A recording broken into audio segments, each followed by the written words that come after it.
This is the 18th letter in the Alefbeit, the Tzadi, with a numeric value of 90 and is the symbol for righteousness. In fact, Tzaddik is a righteous man, righteousness and humility.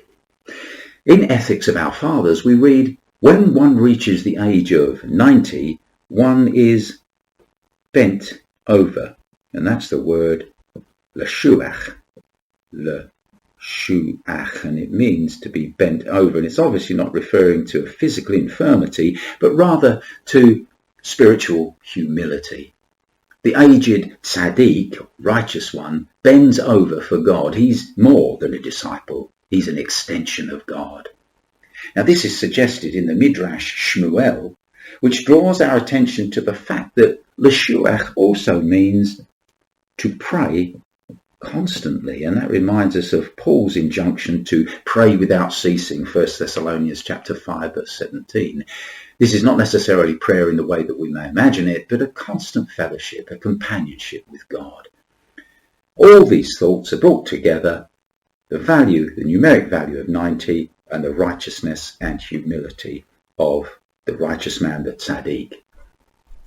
The form is a bent over figure carrying a yud on his back. As you can see, there's the yud. I'll remind you what the yud looks like. There's the yud, and it's a bent over figure. In fact, some have likened it to a nun, which is bent, severely bent there, and he's carrying that yud on his back.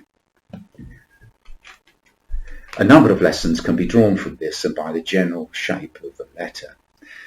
Scholars have noted that the Tzadi bears some resemblance to the Aleph, which is quite clear. You can see it does. And the Aleph, of course, represents God.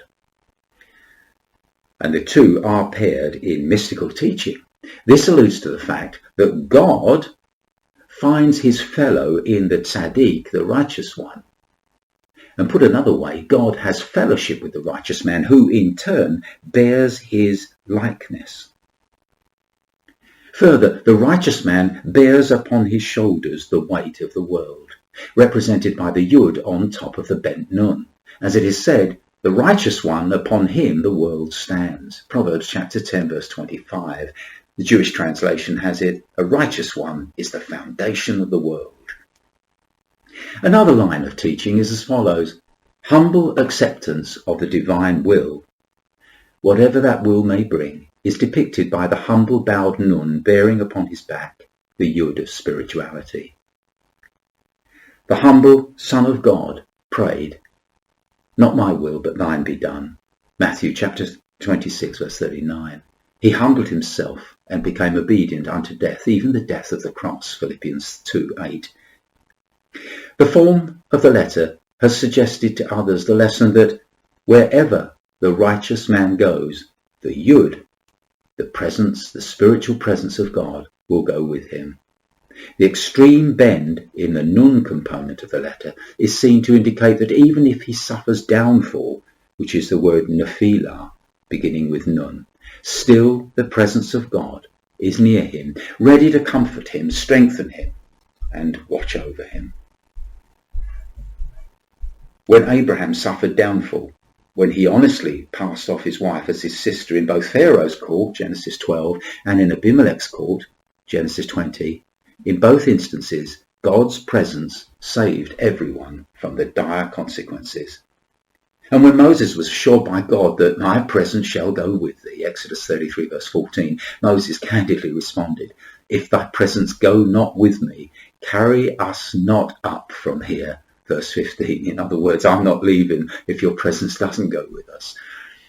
Now, whether we are enduring great difficulties or whether we have fallen into sin, God's faithful presence is guaranteed to those whose lives have been committed into his care. He has said, I will never leave thee nor forsake thee.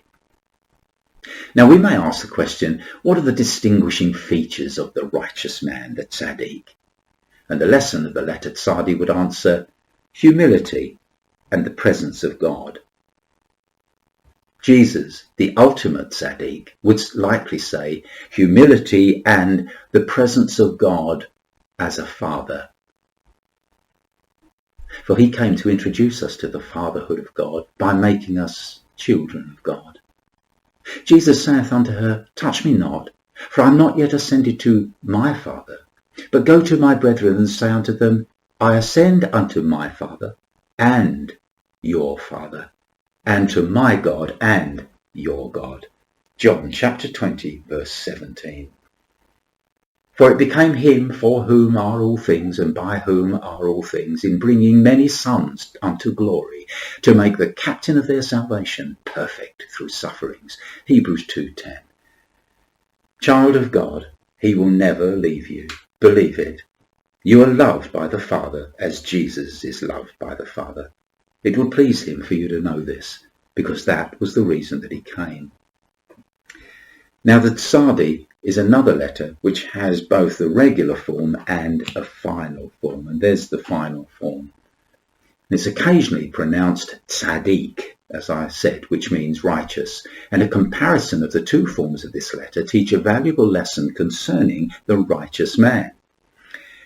The regular Tzadi, used anywhere but at the end of a word, represents the righteous man during his lifetime, the bent shape depicting his humility. And the final straightened Tzadi, used solely at the end of a word, shows the same man in the world to come who receives abundant blessing. It's the same man, all right, but he's different. One final important point. All of the 22 letters are partnered with one another, making a total of 11 pairs of letters. And so, remember, the Tzadi is partnered with the Aleph, and the Aleph is the representative of God himself. Amen.